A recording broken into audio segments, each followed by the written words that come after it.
한국 영화계의 살아있는 전설 신성일이 여유만만에 떴다. 오줌이나 깔겠어. 그가 좋죠.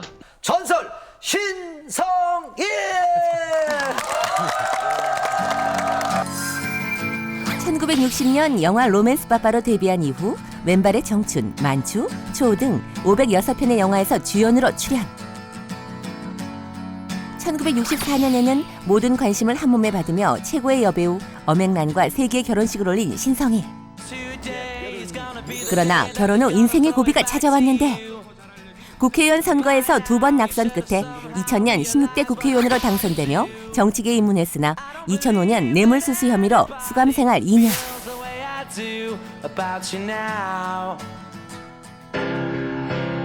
매 순간 화제를 몰고 다니던 그가 2011년에는 자서전을 통해 충격 고백.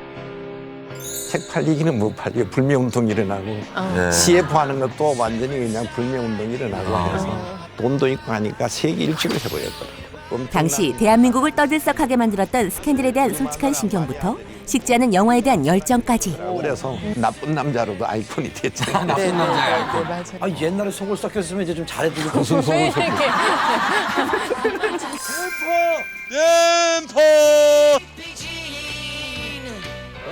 영화 같은 삶을 사는 영천의 전원생활 대공개.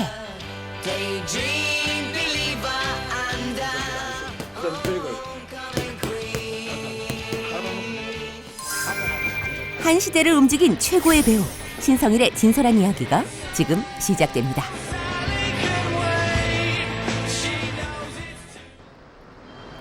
신성일 씨를 만나기 위해 제작진이 찾은 곳은 바로 신성일 씨의 친한 친구인 태연실 씨의 아들 결혼식장. 김창수 하와이요? 선생님 너무 더 멋있어졌어요. 자주 만나지 못했던 태연실 씨와 반가운 인사를 나누는 신성일 씨. 아이고 오셨습니까? 오늘 누가 기억나? 여기 얘가 기억나. 나는 네 누나인 줄 알아. 네 이름 뭐지? 호준. 호준. 호준. 김호준. 예.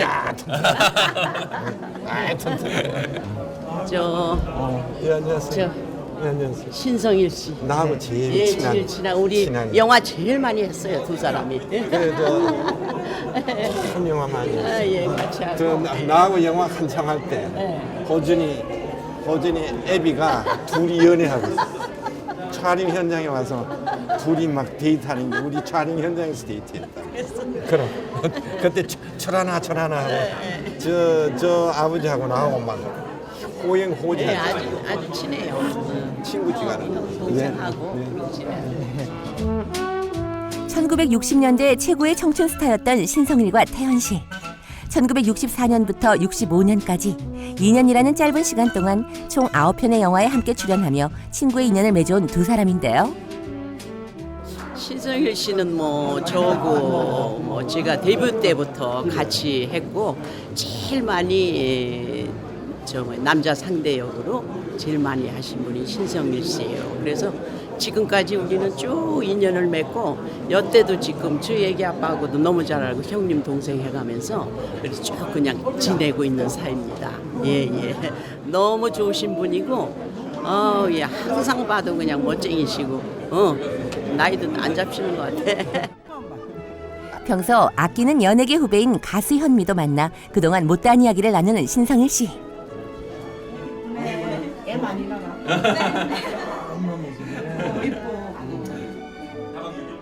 오늘 결혼식의 주인공인 신랑 신부를 축하하며 기념사진도 남깁니다. 감사합니다. 애기는 몇이나 할래? 낳는 대로. 우리 사 애국자. 감사합니다. 애국자. 그래, 애는 많이 나. 경상도 사나이라 좀 뚝뚝한 면이 있어서 주부들이 많이 오해하는 분들이 많아요. 왜냐면 말을 이렇게 나글나글하게 그렇게 못하시고 있는 그대로 직선적으로 하니까 그런 오해가 많은데 인간 자체는 참 따뜻하고 진실하고 특히나 저는 이 신성일 그러면은 엄앵란이하고 신성일 그러면 한 식구같이 느껴지고 또 우리 아이들도 아저씨 어렸을 때부터 따르고 참 이봉도 쌤이 예뻐한 후배였었고 그래요. 함께 많은 작품을 하며 우정을 쌓아온 태연실 씨의 아들 결혼식이 시작되고 끝까지 식장 안에서 자리를 지키며 축하를 아끼지 않는 신성일 씨. 결혼식이 끝나고 나서도 연예계 지인들과 피로연까지 함께 하는데요. 이렇게 자리를 지킴으로써 친구로서의 의리를 지키고 싶은 것이 신성일 씨의 마음입니다.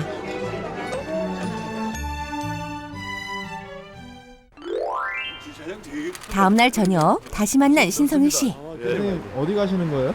우리 내가 마포 여기에 마포역 상수동에 그 오피스텔 내가 한 4년 동안 살았는데 동네 분 한복집에서 우리 김 사장, 유 사장, 유 사장이 나보고 한복 지어주고 오늘 착복시하라고 여기 들어간다고.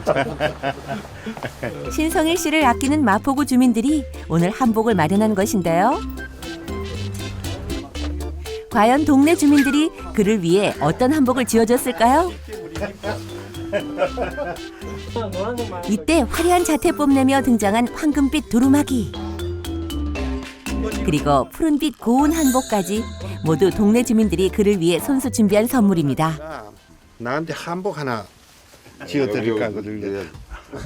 그래서 내 농담 비슷하게 누비 두루마기 해줄래요 그랬더니 유 사장이랑 자기 마누라한테 승낙도 안 받고 아이고 해주자. 그렇게 일이 되고 나니까 나로서는 너무너무 미안하잖아. 이 한복에는 준비한 사람들의 소중한 마음이 깃들어 있는데요. 그 의미를 잘 아는 신성일 씨이기에 이 시간은 그에게 더할 수 없이 행복한 순간입니다. 이게 보통 그러니까 이게 나로서는 착복시키기도 얼마나 이 의미가 큰지 몰라. 왕이 된 기분, 왕이로서이다지. 마지막으로 황금빛 두루마기까지 정성스레 챙겨 입는데요. 과연 주민들이 마련한 한복이 신성일 씨에게 잘 어울릴까요? 드디어 완성된 한복 입기. 한복과 너무 잘 어울리는 신성일 씨의 모습에 주민들도 마음이 뿌듯합니다. 그러니까 작년에는 내가 심적으로 참 어려움이 많았습니다. 그런데 이 황금색의 두루마기를 입고는 금년부터는 막 다시 회생을 해서 여러분한테 늘 즐거움을 줄 수 있는 그런 길을 받아야 되겠습니다. 지게끔 금년은 그렇게 됐으면 좋겠습니다. 두루마기가 누비로 해서 황금색을 해서. 아, 그럼요. 이게 입어보신 거 어떠세요? 따뜻하고 이거 지금 밖에 나가서 헐헐 춤추고 싶어. 진짜 밖에 나가서 춤추고 싶어. 뭐야 저 우리 대구 시민뿐만 아니라 서울 시민 온 국민들이 다 이렇게 그냥 내 이렇게 춤추는 걸 봤으면 하는 이런 기분이. 동네 주민들이 마련한 선물에 감동한 신성일 씨. 근데 오늘은 내가 순서가 내가 보면 황금색의 두루마기를 내가 선물 받았으니까 우리 여러분을 위해 가지고 옆에 너티나무 장어지 이 동네거든. 거기 준비해 놨으니까 장어가 비싼데 괜찮겠어요? 옷값에 비하면 아무것도 오늘을 기념하며 식사 자리를 마련했는데요. 4년간 동네 이웃으로 지내며 정을 쌓아온 많은 주민들이 한자리에 모였습니다. 한복 선물에 보답하고자 신성일 씨가 준비한 메뉴는 바로 장어. 동네 목욕탕에 가면은 동네 사람이 어른들도 오고 아침에 그때 빨갛고 만났을 때 제일 적나라한 남자와 남자만의 만남이라고. 이런 데서 딱 통하잖아. 네, 오늘 그래. 선생님이 저희 집에 이거 메뉴를 개발하신 겁니다. 장어 맛. 이게 바로 신성일 씨가 개발한 장어구이라는데요. 다른 장어구이와는 달리 한 번 쪄낸 뒤 불판에서 굽는 것이 특징. 합장도 하고. 운하기라고 하면 일본 사람들이 대단히 좋아하는 음식, 우리도 굉장히 좋아하는데 그냥 우리 사람들이 급해서 그냥 익혀버리면은 안에 익지도 않고 간도 안 배고 그냥 몸에 타기도 하면은 이게 덜 익으면 좀 떫은 맛이 나요. 근데 한번 쪄가지고 삶는 것도 아니고 우리 민지 엄마 보고 한번 쪄서 해봐달라. 이게 일본식이니까 해봐달라고 했더니 어때요? 부드럽죠? 의외로 요리에 대해서는 모르는 게 없는 신성일 씨. 혼자 생활을 하기 시작하면서 요리에 더 관심이 많아진 그는 주변 사람들도 참 잘 챙겼다고 합니다. 뭐 음식은 뭐 어느 정도 간에 고등어를 구울 때 막 덩어리부터 비늘 있는 데부터 구워야 기름은 식용유가 필요 없다. 이런 거까지 정말 그 일반인들이 생각하지 못하는 그 아주 참 자상하신 면도 많고. 신성일의 팬으로서가 아닌 4년간 이웃으로서 지켜본 신성일은 어떤 모습일까요? 제가 볼 때 참 아직도 그 맨발의 청춘에 젊은 기운이 넘치시는 분이시고 인간적이고 정말 우리가 거리감 없이 스스럼 없이 전화해도 통화되고 항상 가까이 해주신 게 너무 감사드리고 배우와 팬으로서의 관계가 아닌 사람과 사람으로 만나 친구가 된 신성일과 동네 주민들. 그 우정 앞으로도 쭉 이어나가길 바랄게요. 새해 복 많이 받으십시오. 건강하세요. 새해입니다. 새해.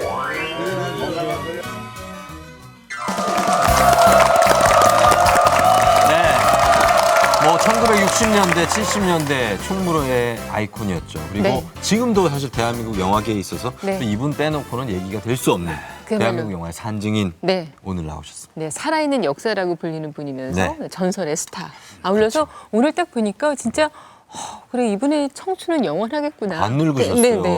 그런 네. 생각이 새삼 듭니다. 네. 대한민국 영화계 역사를 만들어 오신 분입니다. 전설 신성일! 선생님, 소개가 마음에 드셨어요? 뭐라고? 소개가 마음에 드셨어요? 아니 무슨 타이틀 매치 하는 것도 아니고. 저도 무슨 어떠셨어요? 네. 워낙 대단한 분을 모셔가지고. 그 링에 올라서 그러긴 그런 기분이에요. 아니 진짜 오늘 굉장히 어떤 날렵한 느낌 네. 그리고 정말로 젊음이 그대로 유지된 느낌이 있어요. 그러네, 선생님. 진짜. 제가 지금 여쭤보고 있거든요. 네.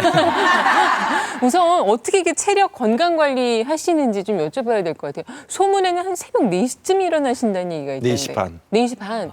4시 반에 일어나서 뭐 하세요? 운동하세요? 운동은 그 대구의 경북중학교라면 명문중학교입니다. 저 형이 4년 선배인데 네. 이 형이 그 평일봉을 하고 운동을 해서 학교에서는 뭐 주먹으로 제일 세요. 그래서 공군조종사 하시고 그랬는데 그 형을 따라서 중학교 1학년 때부터 평일봉을 했어요.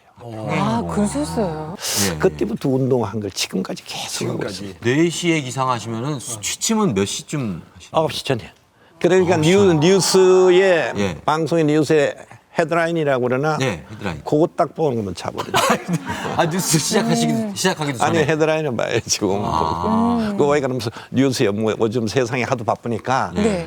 뭐 변화가 많으니까 혹시 뉴스 속보 같은 게 없나 그거 하는 보고는 그냥 자버립니다. 예. 그럼 4시 반 일어나면은 일어나시면 뭐 하세요? 미처 그 전날 네.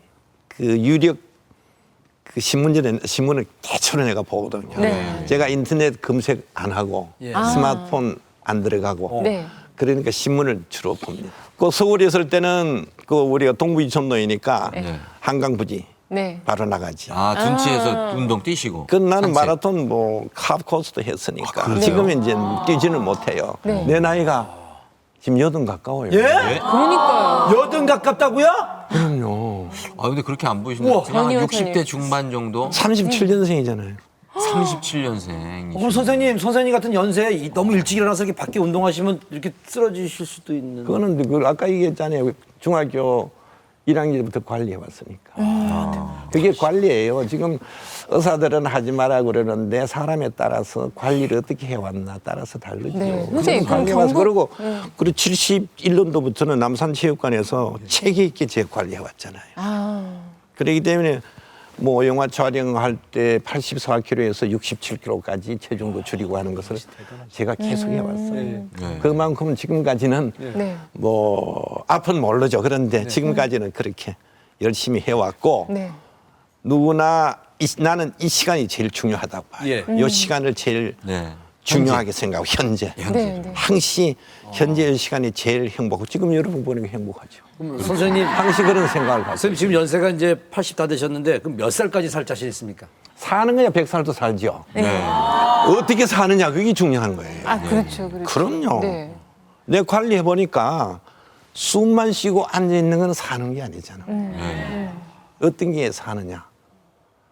또 나 같은 입장에는 영화를 해왔던 사람이니까 영화로서 또 여러분들한테 좋은 작품 보여주고 건강한 모습으로 항상 또 여러분 보여주고 내가 할 일이죠. 아니 근데 아침에 운동하실 때 이 그 주위 분들, 동네 분들이나 다 이거 알아보실 거 아니에요? 그럼 좀 당연히. 불편하실 것 같아요. 뭐 알아보는 게 뭐 불편해 인사하는데. 그러니까 내가 가는 평생을 곳마다 항상 알아보셨는데. 오면은 예. 내 대구의 아파트, 서울의 아파트, 또 영천에 가면 이웃 동네가 우리 네. 집이 이렇게 네. 네. 별 곳에 있기 때문에 그 이웃이 거리를 많이 떨어져 있는데 거기는 뭐 그 농가가 한 5가구밖에 없어요. 그리고 서울에는 그 한강 고수부지 같은 데 얼마나 좋습니까? 그건 항시고 안녕하세요, 안녕하세요. 서울에 계시는 분들은 대체로 인사하는 거 보면 서로 눈 인사하는 거. 뭐 얼마나 좋아요. 선생님, 근데 간혹은 조금 불편하지 않으세요? 한 평생을 정말 그 탑 스타를 이제 살아오시면서 시선이 그걸 너무 불편하다고 생각하면은 네. 그 신성일이가 너무 욕심이 많죠. 그걸 그 여러분들도 마찬가지예요. 여러분들도 이미 그 이름이 알려지게 되면은 네. 그 프라이버시에 대한 것은 조금 예. 자기들로 좀 양해를 해야 됩니다. 네. 저는 지하철 타도 아무도 못 알아봐가지고요. 괜찮습니다. 예, 저는. 그래서 선생님, 영천에 있는 게 더 편하세요? 아니면 서울에 있는 게 더 편하세요? 그 얘기하자면은 서울은 일을 하기 위해서 올라오죠. 편한 거. 편한 거는 영천 아니, 거죠. 그렇게 경치가 좋다면서요, 영천. 나중에 한번 오세요. 예. 내가 금년에는 나 나름대로 사업을 해야 될 것이 네. 우리나라도 테마 기행 관광 코스를 너 나름대로 자꾸 만드는데 네. 우리 성일가를 중심으로 해서 테마 기행 아. 관광 투어 코스를 제가 만드는 것이 금년 제 사업의 목표입니다. 네, 네. 그때 오세요. 자, 선생님네 그 얼마 전에 그 책을 내셨는데 선생님 내신 네. 책이 엄청 화제가 됐었어요. 근데 그 책 내용에 와 우리가 놀랄 만한 내용들이 참 많았거든요. 그 내용으로 좀 이렇게 좀 곤혹을 치르기도 했었죠. 그래서 작년에는 그 이름 있는 사내 중에 나쁜 남자로도 아이콘이 됐잖아요. 나쁜 남자의 아이콘. 네, 맞아요. 신성일 나쁜 남자의 아이콘 다 이렇게. 그래서 네. 모 방송에 나갔더니 나보고 나쁜 남자라고 그러더라고요. 그래서 뭐 그대로 내 받아들였는데 예. 그 어느 날인가 강수연 알죠? 우리나라의 최고의 여배우죠. 그 김지민 씨 이후에 최고 여배우입니다. 네, 네. 그래서 자리를 같이 하게 됐는데 만나자마자 야 수연아, 야 내가 나쁜 남자라고 모두를 그런다 그랬더니 수연이가 하는 얘기가 선생님 나쁜 남자는요 우리들이 볼 때는 섹시한 남자 보고 나쁜 남자라고 해요. 그래서 나보고 이제 위로하는 말이 양 그러면서 너무 언짢게 생각하지 마세요. 우리들은 좋아해요. 그러더라고요. 그래서 칭찬도 들으면 기분 좋은데 너한테 그런 소리 들으니까 너무 기분 좋다. 네, 그렇게 받아들였습니다. 근데 이제 많은 여성들이 정말로 또 아내 되는 그럼 입장에서는 사실은 속상하죠. 조금 이제 속상해하셨던 분들도 많고 워낙에 이제 그간에 우리 신성일 선생님에 대해서 갖고 있었던 그런 어떤 좋은 이미지들 또 그런 믿음 뭐 이런 것들이 있었기 때문에 조금 놀라셨던 분들이 굉장히 많거든요. 그래서 조금 난감했던 일들, 좀 곤란했던 일들 많이 겪지 않으셨어요? 책 좀 뭐 그전에도 책 한번 쓴 게 있어요. 네. 그것도 워낙 안 팔려 책 좀 팔아 먹을까 싶어서 말의 수위를 조금 높였더니 네. 책 팔리기는 못 팔려 불매운동 일어나고 네. CF 하는 것도 완전히 그냥 불매운동 일어나고 해서 그리고 우리 마누라 마니아들이 뭐 공격이 팬들이 엄청나게 굉장히 들어오더라고요. 많이. 그래서 작년에 제가 참 그 마음적으로 조금 어렵게 지냈어요. 그러니까 열애설 얘기도 책에 실으셨어요. 그럼 이제 어백란 선생님께서는 그 열애설을 알고 있었어요? 아니면 그 책을 통해서 아는 거예요? 옛날부터 알고 있죠. 그 여인이 교통사고로 죽었다는 소식을 엄명란이가 제일 먼저 알았는데요. 그것도 86년도에 제일 먼저 다 알고 있는 사람. 우리 마누라 다 알고 있어요. 내가 73년도에 그 우리나라에서는 참 어렵게 살고 이럴 때에 외국에 여행하기도 어렵거든요. 그때는 베를린 영화제가 있었고 국제 영화제가 있었고 파리에서 이별이라는 패티김이 불렀던 이별이라는 그 노래를 또 주제로 해가지고 영화도 찍고 할 그런 스케줄이 있었다고요. 그래서 촬영하면서 국제 영화제 하면서 통역이 없어서 통역도 하고 그리고 촬영 끝나고 난 다음에 출연료를 현지에서 받았으니까 돈도 있었죠. 네. 사실 보면은 그 달러를 막 썼으니까 요즘 그때 사정으로 봐서는 혼날 일이지만은 돈도 있고 하니까 세계 일주를 해버렸거든요. 그때 73년도 그때면 제가 33살이에요. 33살 때 있었던 일입니다. 그러고는 엄청난 뭐 따가운 시선도 받고 한국에도 오지도 못하고 그 여행도 이러다 교통사고 났죠. 교통사고 났는데 그 얘기를 늘 내 마음속에 이렇게 그 뭐라고 할까 맺혀 있었어요. 하고 싶었군요. 저의 누구든지 보면은 그 끝까지 이렇게 갖고 가고자 하는 얘기도 있겠지만은 그 우리 마누라도 그걸 천도제도 해줬습니다. 또 음료사도 그쪽에 또 이렇게 그 식견이 있거든요. 그래가지고 그때 87년도인가 뭐 8년도가 이래 될 때 그 250만이 뭐 500만 원 내가지고 한 일이 있습니다. 영혼이 돌면서 아들한테 안 좋다 이런 소리가 들리면은 어느 부모가 그걸 안 하겠어요. 그렇죠. 하나밖에 우리 아들을 자꾸 쥐를 맴돈다는 거라. 이러니까 어느 부모가 그걸 안 하겠습니까? 그게 샤머니즘이라고 그러면 어쩔 수 없겠지만은 그래도 부모 마음은 그래도 뭔가 개운한 것을 갖고 싶어하는 거 아니겠습니까? 그래서 했던 일이 있습니다. 그래서 뭐 따님 아드님도 그렇고 따님도 그렇고 지금 잘 지금 살고 있고 저번에 따님이 출연해서 얘기한 게 지금은 괜찮아졌지만 그때 책 나왔을 당시에는 우리 엄명란 사모님하고 약간 냉전이셨다. 지금까지. 지금까지도요? 그래도 그때보다는 지금 훨씬 나아졌어요. 몰라 나는 모르겠어. 안 만나니까 모르겠어. 그래요? 그럼 오늘 여유만만 나오시는 것도 지금 모르세요? 몰라 나는 대화를 안 하세요? 뭐 내가 별로 굳이 알고 싶은 생각 없어요. 아 옛날에 속을 썩혔으면 이제 좀 잘해드릴 무슨 속을 썩혔어? 무슨 속을 썩혔어? 마음 갖기 달린 거죠. 왕래가 전화 통화 같은 거는 혹시 안 하시나요? 뭐 별로 할 일이 없어요. 근데 아마 엄 선생님께서도 이제 제가 감히 짐작컨대 이제 다 알고 있는 얘기여도 이게 사실 책을 통해서 이제 대중이 다 알게 됐을 되니까? 때는 조금 마음이 아내 입장에서는 또 충분히 그러실 수 있는. 그리고 저기 그 영천에 거기 그렇게 공기가 좋고 경치가 좋다고 소문이 났는데 실제로 그런지 저희 제작진이 다녀왔거든요. 거기 한번 같이 한번 보러 가보도록 저도 하겠습니다. 궁금해가지고요. 가보시죠. 예. 네. 신성일 씨의 집에 초대받은 제작진. 저기자 보이나? 이 PD 보여? 9분 산비탈을 지나자 그의 집이 눈에 들어왔는데요. 오늘 제작진과 함께 초대받은 이 사람은 2005년 영화 마라톤으로 많은 이들의 가슴을 따뜻하게 했던 정윤철 감독. 템포! 백도! 템포! 백도! 템포! 신성일 씨가 목청껏 부르던 이름의 주인공은 바로 풍산개 2마리였는데요. 언제든 신성일 씨가 부르면 쏜새같이 뛰어오는 기특한 녀석들입니다. 집에 가까워오자 가장 눈에 띄는 것은 바로 태극기. 국가의 상징적인 국기가 있으니까 그래서 달아놓으니까 또 저렇게 달아놓으니까 바람의 풍향을 이기도 해주잖아요. 아 바람이 어느 쪽으로 분다.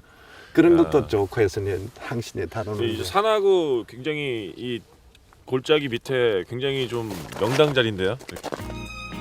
이곳에서 혼자 살며 전원 생활을 누리고 있는 신성일 씨. 과연 그의 집은 어떤 모습일까요?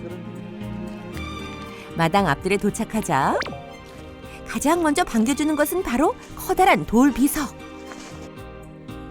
성일가라는 한자도 새겨 있는데요. 박정만 씨라고 구룡 박정란 씨라고 이 양반이 썼는데 이걸 이렇게 아주 음각으로 이렇게 세게 멀리서 보니까 좀 작지 글씨는 좋은데 좀 작았다니까 형님 글씨 작게 보이는 게 좋습니다. 그게 스님이 하는 얘기가 만약 크게 썼다면 형님 금방 접어요. 그래서 작은 게 좋다 그래서 그 얘기 들으니까 그래 알았다. 요즘 겸손한 것이 사실 미덕이니까 성일이가 사는 집이다. 신성일 씨의 집 뭐 이런 거. 며칠 전 하얀 눈이 내려 겨울 운치가 더욱 아름다운 신성일 씨의 전원주택. 그림 같은 한옥의 내부는 어떤 모습일까요? 돌계단을 올라 안으로 들어가면 소나무 향이 코끝을 자극하는데요. 그리고 나서 눈에 들어오는 사진들. 젊은 시절의 모습부터 지금의 모습까지 한눈에 볼 수 있습니다. 배우로서의 애정이 집안 곳곳 묻어나는 듯한데요. 이렇게 하고 선생님 이 기념관이네요. 기념관. 요거는 영원히 그 문화재로 남는 기념관이에요. 이건 문화재로 어차피 넘어가. 네? 지방 문화재로 넘어가. 50년 지나면 지방 문화재로 넘어간다고. 그러니 자연히 영천시 문화재로 넘어가. 그때는 내가 없어지잖아. 없잖아. 그거 대신에 주인은 우리 아들이 하든 누가 하든 뭐 하겠지. 여기는 안 채. 여기는 내가 그가 가장 많은 시간을 보내는 침실이자 서재. 디자인이 너무 좋아. 이거 다 보면 서랍이고, 어? 또 여기 보면 이렇게 보면 받침대 있고. 그렇지. 멋쟁이지. 내가 참 좋아하는 테이블이.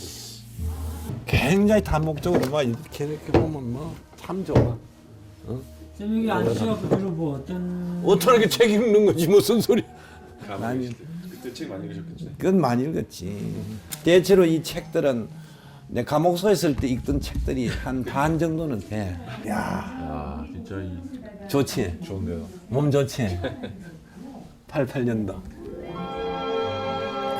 젊은 시절 탄탄한 근육질 몸매의 신성일 씨. 그는 큰 키와 잘생긴 외모로 1960년 영화 로맨스 바바로 데뷔했는데요. 데뷔와 동시에 수많은 여성들의 마음을 사로잡으며 청춘 스타 반열에 오른 신성일.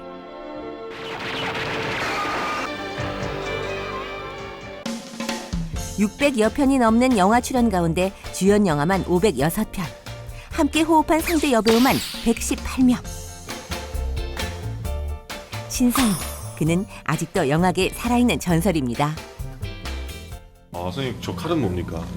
이 칼은 영화 시작할 때 그 세금정이라고 비원에 들어가면은 그 세금정이라고 있었어요. 칼을 씻는. 박 대통령이 늘 그 수련하고 하던 그 세금정이 있었는데 거기에 내가 한 6개월 동안에 금 훈련을 받았어. 왜? 영화 때문에. 영화 때문에요.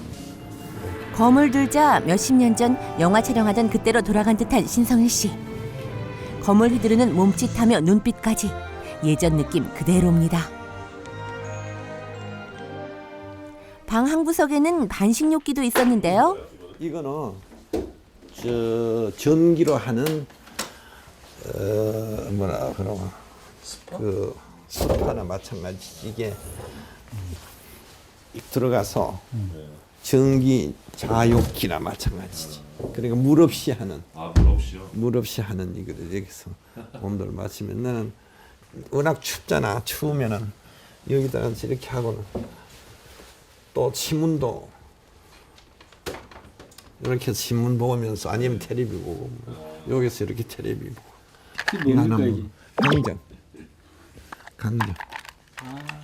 간식을 그러면 항상 옆에 이렇게 놔두시고. 나는 강정밖에 없어. 나는 간식 안 먹어. 강정 이거는 건강식이지. 너무 정리가 돼서 기분 나빠? 정리된 게 아니야. 자연스러운 현상이야. 응? 졸리면 한숨 이렇게 자기도 하고.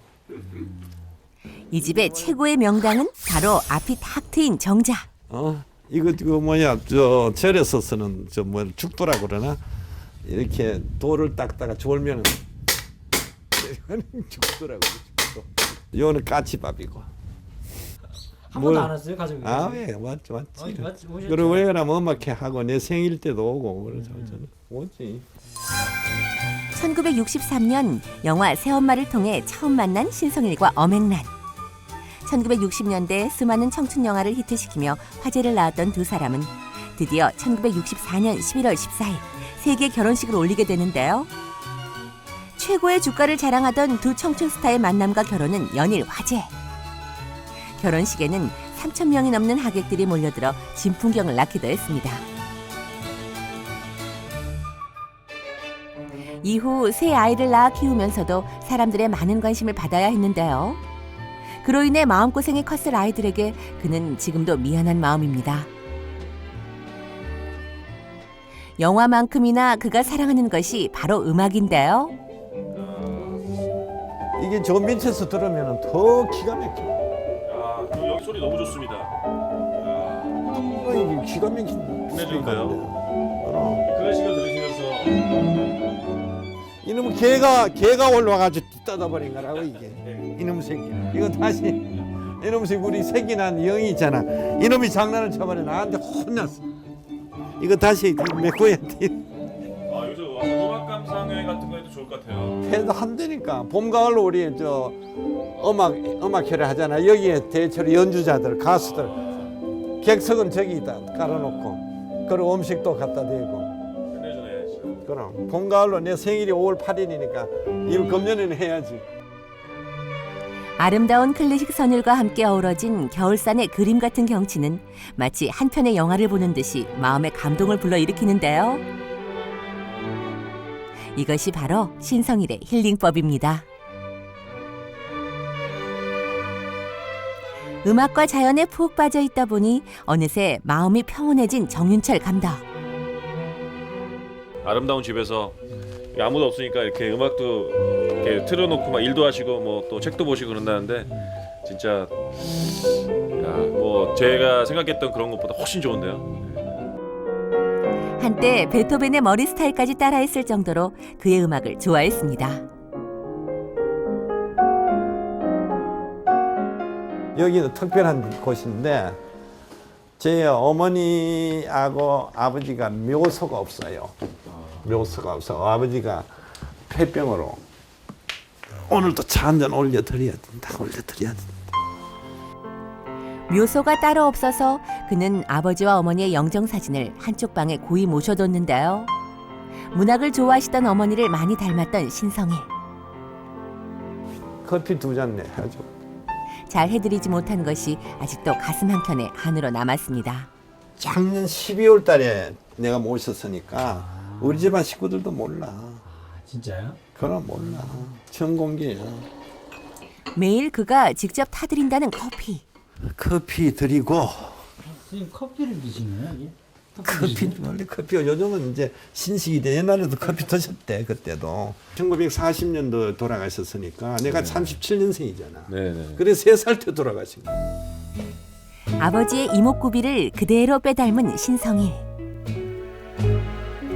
난 제일 마음속으로 누리는 것이 감옥소에 있을 때마다 난 108배하고는 반야신경을 이렇게 늘 이렇게 읊었어요. 바라제 바라 성아제 모지사바와 아자지 바라제 바라 성아제 모지사바와 아자지 바라제.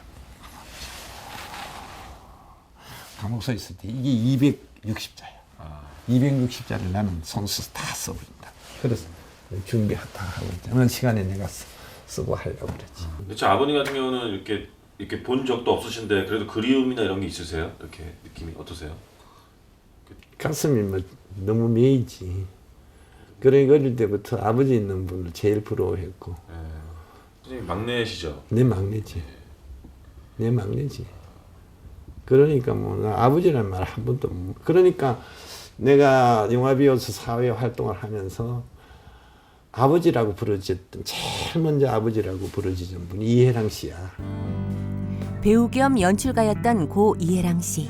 내가 실제로 아버님이 아버지가 없으니까 남의 아버님을 참 아버지같이 그렇게 마음속으로 늘 모셨다고.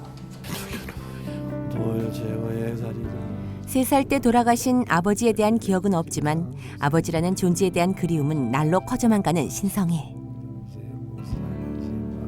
그래서일까요? 매일 부모님 사진 앞에 앉아 마음속 깊은 기도를 올리는 것을 그는 빼놓지 않습니다.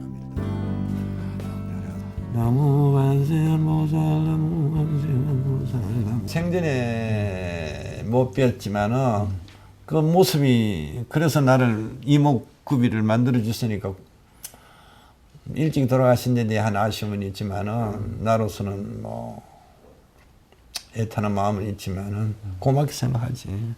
아버지 모습이 있었기 때문에 그 일반 사람들도 괜찮구나 이렇게 얘기를 하니까 고맙게 생각하지. 전체 소리가 싹 살아서 움직여져. 기가 막혀. 서울에서 먼 걸음을 해준 정윤철 감독을 위해 신성일 씨가 특별한 만찬을 대접하려 하는데요. 만찬을 준비할 장소에 들어서자 벽면에 가득한 연극 포스터들. 신성일 프로포즈라고 그래가지고 그때 다른 찬조하는 그 팀들도 굉장히 좋은 팀들 해가지고 공연 작품이야. 그대로야. 수시로 연극 무대도 오르면서 그는 꾸준한 연기 활동을 펼쳐왔습니다. 드디어 음식 준비에 들어간 신성일 씨. 조미료는 일철 넣지 않는다고 하는데요. 맛있는 집은 조미료 많이 안 넣으니까요, 그렇죠? 그렇지. 그런데 우리나라에서 맛있는 음식이 주인한테 얘기 들어봐도 손님들이 그거 안 넣으면 맛없다니까 안 넣을 수가 없대요. 네. 그거는 뭐 이해 안 할 수가 없어. 맛이 없대. 없어, MSC 없어. 우리 서울의 집에도 그래. 우리 엄영란이 집에도 철저하게 그거 없어. 엄마는 선생님도 MSG 절대 안 안 쓰세요? 쓰지. 그게 안 쓰지. 또 어디 보면 저 콩나물 있고 두부 있고 지금 이거는 잼이고. 선생님이 제일 잘 만드시는 요리는 뭡니까? 요리는 스키야키인데 스키야키 재료가 준비가 돼야 돼. 그 일본 요리잖아. 그런 얘기는 재료가 많이 미리 준비돼야 돼.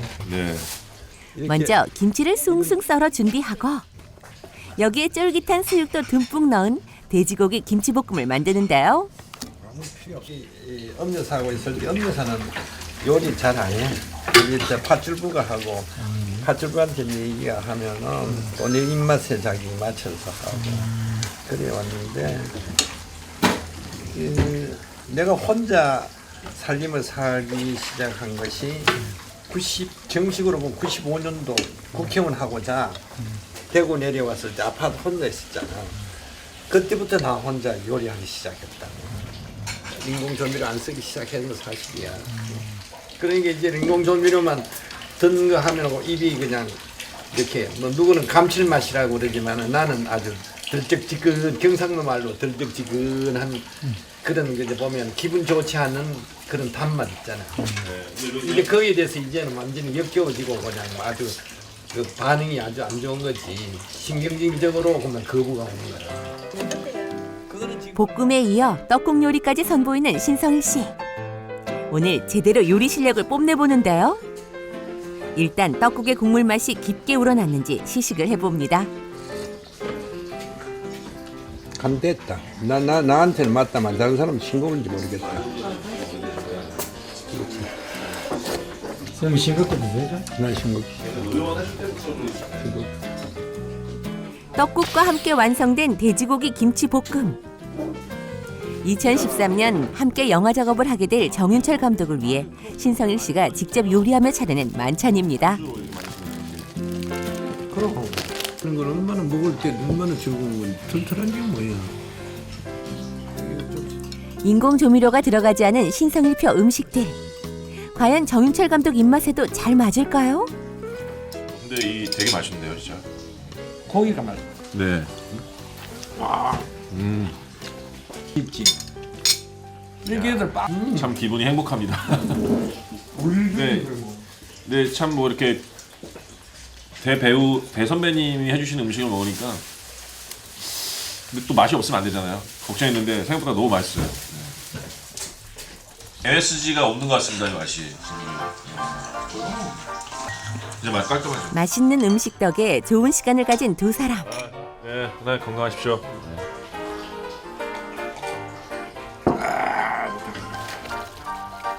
마지막으로 두 사람이 들린 곳이 있었는데요. 바로 집마당 한쪽에 마련해 놓은 개인 헬스장. 이곳에서 자신의 건강 관리를 꾸준히 해오고 있다고 합니다. 하는 데는 조금 독특한 기구를 통해 팔의 근력을 키우는 신성일 씨. 뭐 평범하면 여러 가지 다 해. 그가 전원 생활을 즐기면서도 절대 빼먹지 않는 것이 바로 운동. 따로 시간을 내지 않아도 수시로 짬을 내서 할 수 있어 바쁜 그에겐 딱입니다. 헬스 가는 시간 아끼려고 여기 하시는 거죠? 시간 아끼고 또 체육관에 가게 되면은 그게 찾아가야 되고 옷 갈아입어야 되고 시간이 그건 한 2시간 3시간 뺏긴다. 나는 여기서 해보거든. 응? 75세가 넘는 나이에도 불구하고 배우 신성일이 지금의 건강과 젊음을 유지할 수 있었던 비결은 바로 꾸준한 운동에 있었는데요. 예전에 영화를 위해 배웠던 복싱도 그가 즐겨하는 운동. 원래 그 복싱을 예전에 하셨다고 그랬죠? 배웠잖아. 네. 선백을 달아놓고 내가 배웠죠. 평소에도 열심히 하는 편이지만 요즘에 특별히 더 신경을 써서 운동을 하게 된다는 신성일 씨. 왜 그런가 했더니 정윤철 감독과 함께 새로운 영화를 준비 중이라고 합니다. 뭔가 안심이 되면서도 또 굉장히 부담도 되네요. 이렇게 이 굉장히 많은 이 액션 씬을 이렇게 직접 또 하셔야 될 것 같고. 네. 하여튼 되게 진짜 프로페셔널 배우의 모습을 보는 것 같습니다, 진짜. 네.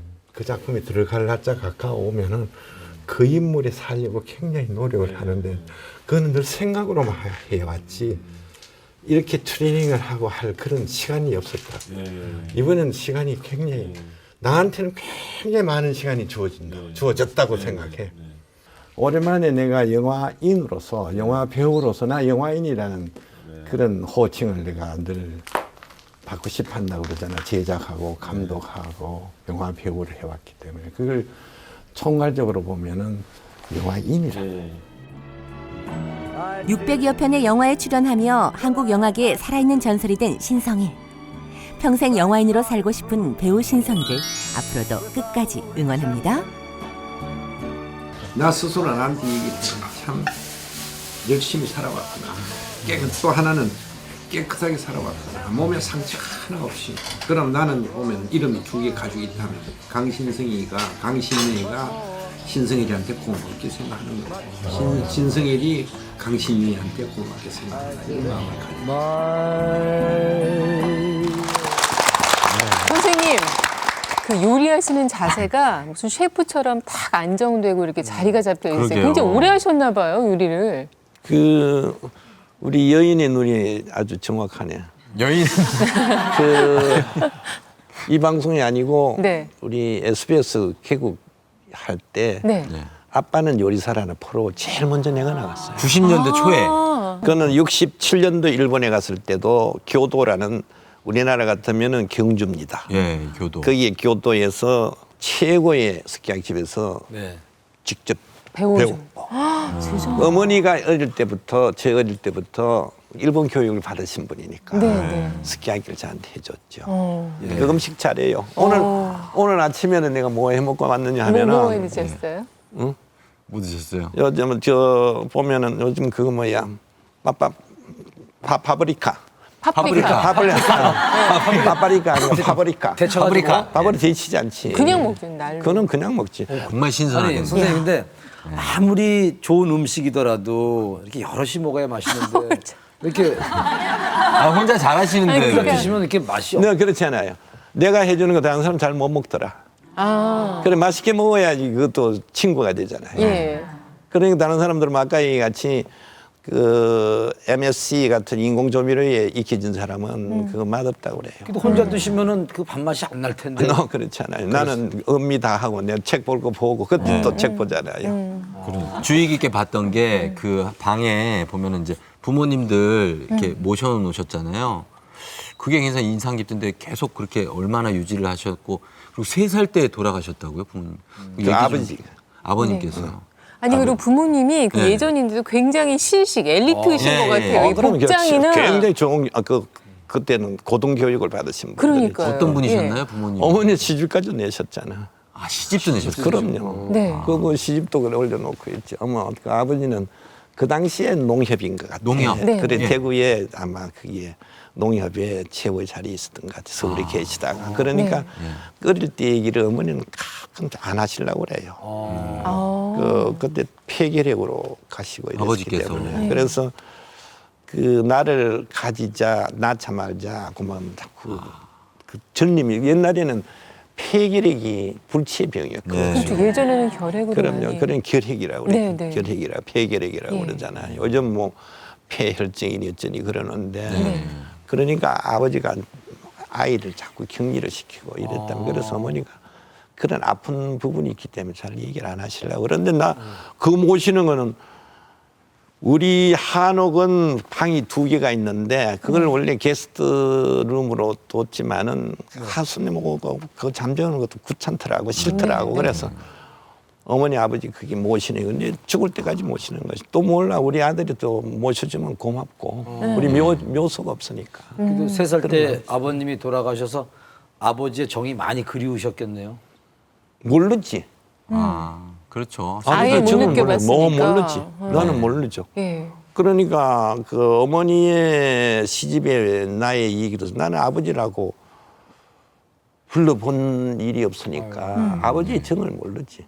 그러니까 우리 아이들한테도 내리 사랑이 뭔지 내가 안 받아봤으니까 모르기 때문에 아이들한테도 어떻게 보면은 그 부승이라는 이런 것이 변하는가 모르죠. 그러니까 어떻게 그래서 표현하실지. 그래 나는 그러자 아이들이 낳자 우리 그때는 뭐 24시간을 최소한도 4등분을 하면서 일을 했으니까 집에 또 다니지를 못했잖아요. 그러니까 애들하고 스킨십은 전혀 없다시피 됐죠. 아니 근데 아버님은 네. 그러면 3살 때 돌아가셨으면 기억이 이제 없으실 것 없죠, 같고 어머님은 그러면은 국회의원 내가 대구에 96년도에 15대 국회의원 떨어지고 네. 그때는 어머니를 제가 대구에서 모시고 있었어요. 아. 그 다음 해에 내 국회의원 되기 전에 돌아가셨으니까 내가 국회의원이 96년 떨어지고 2000년도에 됐으니까 4년 그 공간에 있는데 그 4년 동안 못 사시더라고요. 못 보고 돌아가시네. 그래서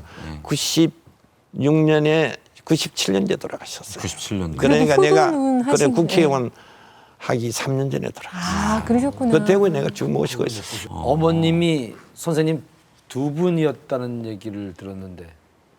그러니까 사남 1녀까지 있지 그러니까. 그래서 사남일래 어떻게 되는 거죠? 그러니까 또 다른 이제 여동생이 하나 있죠. 네, 네. 그러나 아버지도 보면 교육이 많이 받으시고 그러게 되면 영동 어머니가 계시는데 영동 어머니 옛날에 다 보면은 못 배우셨잖아. 그러니까 아버님은 계속 거기에 대해서 막 불만스럽다가 사무실을 보니까 제일 이쁜 여자가 하나 있었단 말이에요. 교육도 잘 받고. 그래 어머니 보고 결혼하자고 그러니까 어머니가 딱 교육을 받은 분이잖아. 당신 애도 있고 다 있다.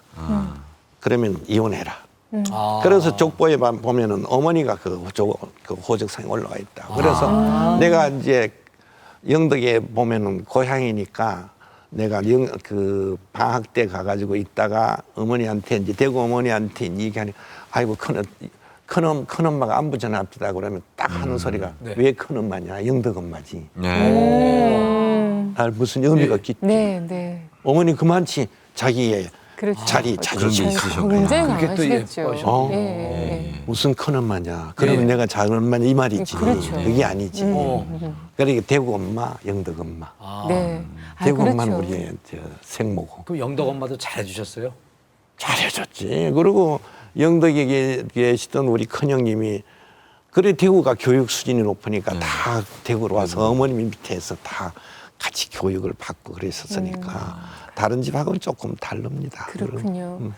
뭐 아버님은 조금 일찍 세상을 떠나셨지만 사실 어머님 입장에서는 정말 내 아들이 그야말로 정말 대한민국 내로라 하는 정말 최고의 그 영화 스타가 된 거잖아요. 그 부분에 있어서 굉장히 자랑스러워하셨겠어요. 그 어머니는 나바람에 솔직한 말로 부족한 거 없이 잘 살다 가셨어요. 부족한 거 없이 또 나름대로 배우신 분이 돼가지고 주위의 영화계 사람들 제작자가 다 어머니 하고 따라주시고 그러기 때문에 외롭지 않게 생활하셨어요. 그리고 스케줄도 직접 잡다가 며느리가 들어오니까 며느리한테 물려주고 따로 사셨어요. 65년부터 이제 본격적으로 활동해서 계속해서 인기를 유지할 때 그때 세금을 정말 많이 내셨다고 들었거든요. 그렇죠. 한창 정말 인기 최고를 구가할 때는 얼마나 버셨어요? 지금으로 치자면 얼마나 될까요? 67년도에 국세청에서 세금 많이 내는 사람을 표창해 줬어요. 그 표창 받으셨어요? 계속 표창 받아 67년도부터. 그러니까 67년도에 그때 신문에 한국일보인가 어디 신문에 이렇게 나와 있습니다. 내가 세금 낸 거 보면 1월 달부터 6월 달까지 1, 2분, 그다음 7월 달부터 12월 달 2, 2분 합쳐가지고 400만 원 가까웠으니까 그때 후생주택이 120만 원 정도 했거든요. 그래서 청와대까지 알고는 일 많이 하라고 한 것이 그렇죠. 나한테 해준 게 표창도 해주고 뭘 해줬냐 하면 전국을 다니면서 마음껏 다녀서 야간 투행정 해줬습니다. 그렇군요. 튼튼하니까 돈은 자꾸 들어오더라고. 들어왔다가 나는 늘 정거장이라고 생각해요. 돈 정거장. 돈 정거장이니까 저는 67년도에 정확하게 나한테 한 현찰이 한 1억이 있었어요. 그 당시 1억이요?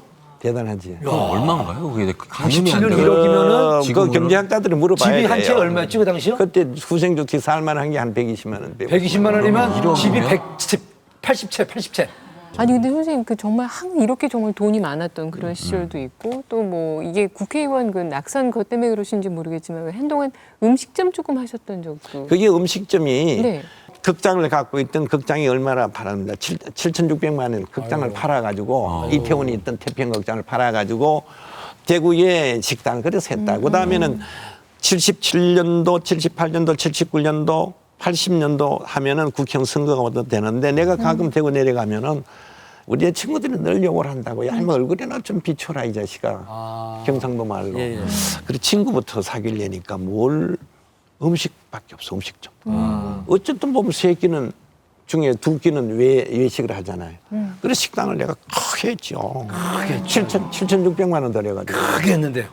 그렇게 했는데 괜찮았는데 그 빌딩 자체가 그 운영하는 사람이 부도 나가지고 우리가 그대로 쫓겨나버렸어요. 그대로 쫓겨났어요. 그 돈 하나도 우리가 못 건졌어요. 아니 선생님 무슨 게 롤러코스터처럼 올라갔다 내려갔다 그럼 인생이란 그래요. 네. 그렇다고 해서 기업하는 사람은 안 그런가? 아, 다 그렇죠. 다 그래요. 예. 나만이 그런 게 아니에요. 나만이 나는 지금 보면은 드러내놓고 얘기하니까 그럼요. 지금 보니까 완전히 그냥 그라브 그리면은 막 쌍곡선 이렇게 그리듯이 그리는데 살아가는 인생이 그렇습니다. 사실은 그렇습니다. 선생님 그 대한민국 최고의 배우로서 사랑받았을 때 정치를 한다고 했을 때 어머니께서는 뭐라고 그때 하셨나요?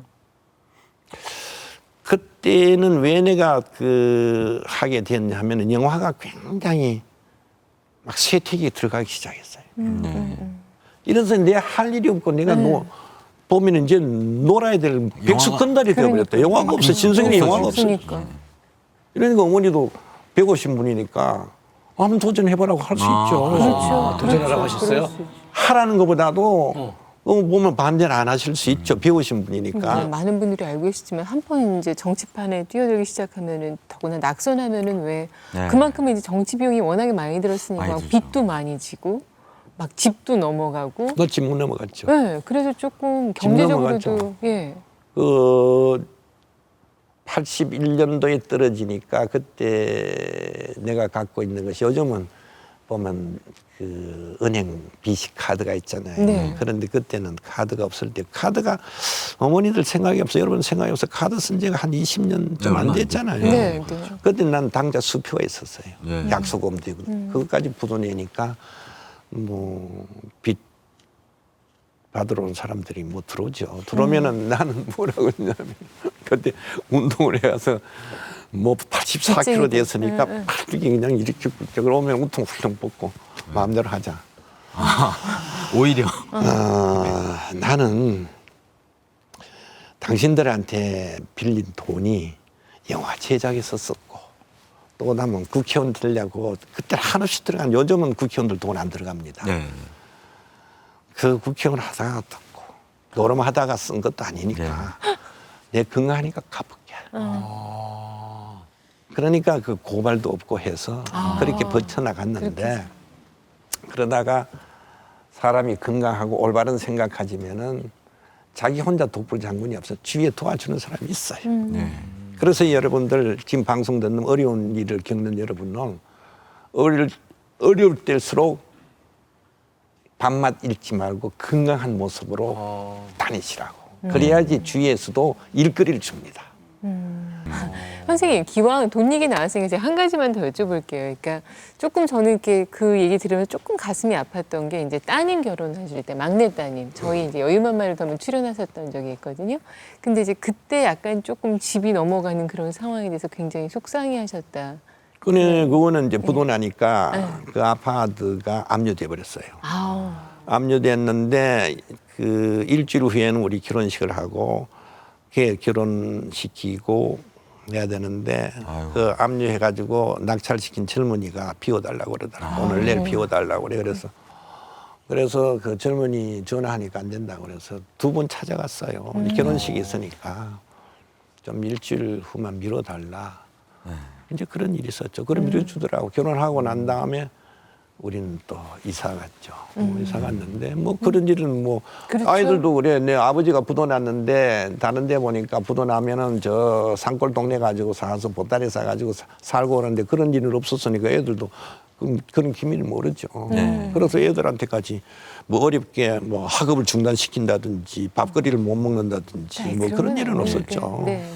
그 수학 결혼식 하고 그 63빌드에서 크게 했습니다. 그때 우리 상대 사돈들이 잘 나갈 때 나중에는 뭐 아주 어렵게 되어버렸는데 그 하고 우리 마누라하고 같이 이천동에 그 집을 난 또 비워줘야 될 판이죠.